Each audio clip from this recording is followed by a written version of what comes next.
Les coups de pression dans les animés, c'est souvent des scènes marquantes. Voir un personnage tellement dominer son adversaire qu'il se met à transpirer et tout ça sans le toucher, c'est ça qu'on aime. Et donc aujourd'hui, je vous présente 5 coups de pression légendaires dans les animés. C'est parti.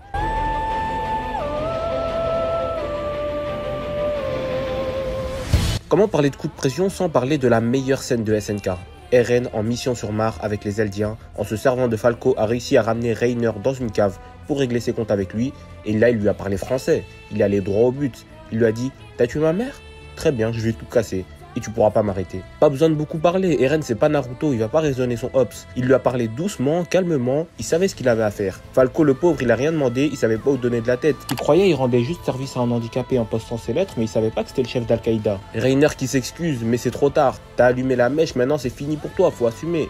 Eren, c'est le seul mec, il te serre la main avant de te tuer. C'est une folie.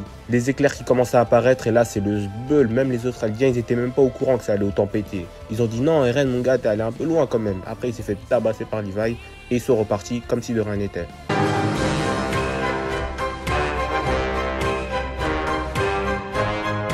Vous voyez quand vous faites un build fight sur Fortnite contre un mec ultra chaud, que le mec en face il est plus fort que toi, mais que grâce au pouvoir de l'amitié t'arrives à gagner et qu'il te reste 1 HP, et là t'entends des bruits de pas, quelqu'un tire sur toi.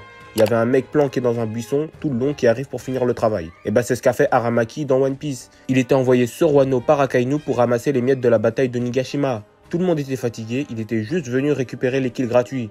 Au début, il fait un peu son show, il tabasse King et Queen, avant de se faire choper par la bague de Wano. Il commence un peu à galérer et là, il se prend l'un des coups de pression les plus violents de l'histoire. Non seulement le mec, il lui met la pression en Bluetooth, alors qu'il est même pas sur l'île, et en plus, il lui fait lever les mains. Un pirate qui fait lever les mains à la police. Si ça, c'est pas la plus grande perte d'aura du manga, non, Shanks, il est trop méchant. Il respecte pas les anciens, il respecte pas les petits. Si tu t'en prends à lui, c'est fin de carrière pour toi. Même à distance, c'est une menace. Le mec peut te sniper avec son haki des rois et te faire danser la bachata. Il mérite amplement sa place ici.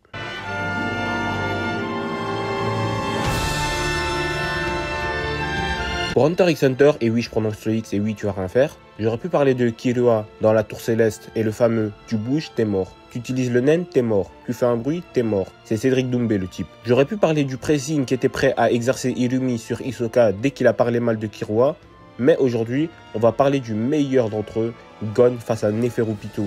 Alors là on est sur du très lourd. Gon il avait un objectif. Retrouver Kaito. Mais Pito devait s'occuper de Komugi pour la soigner. Mais Gon, ça c'était pas son problème. Du coup, il pète un câble, il lui dit « Dis-moi juste où est Kaito, l'histoire elle est réglée, ça va bien se passer. » Je suis obligé de remettre cette séquence légendaire. Go!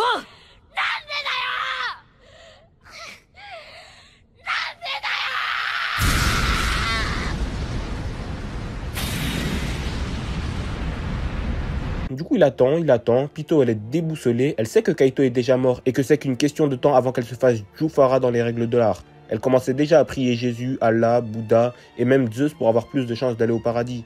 Et au moment de partir avec elle, Gon lui dit « Essaye juste de me la mettre à l'envers, je bute la gamine devant toi. Aveugle ou pas aveugle, gamine ou pas gamine, c'est mon otage à partir de maintenant. » Les gars, je sais pas si vous vous rendez compte de la dimension qu'a pris Gon après cette scène. La suite, on la connaît tous. Transformation, puis il lui fait des choses tellement sales que j'ai peur de montrer ça à l'écran.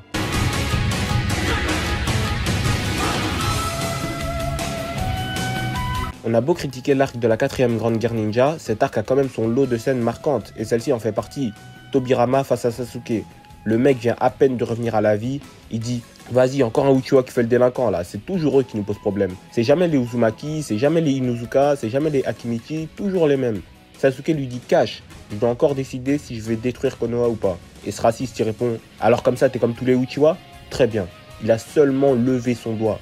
Son doigt les gars, et son aura a déferlé sur la team à Sasuke. Le pauvre, il sort d'une humiliation face à Killer Bee, il voit encore sa vie défiler. T'as tout le monde qui se met en garde.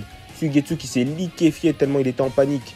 Heureusement Hachirama était là pour calmer les tensions, autrement c'était game over pour Sasuke. Il lui dit baisse ton doigt mon gars, baisse ton doigt. En mode son doigt c'est une grosse menace. La dernière fois que j'ai vu un doigt aussi menaçant c'était celui de Goku face à Mirai Trunks.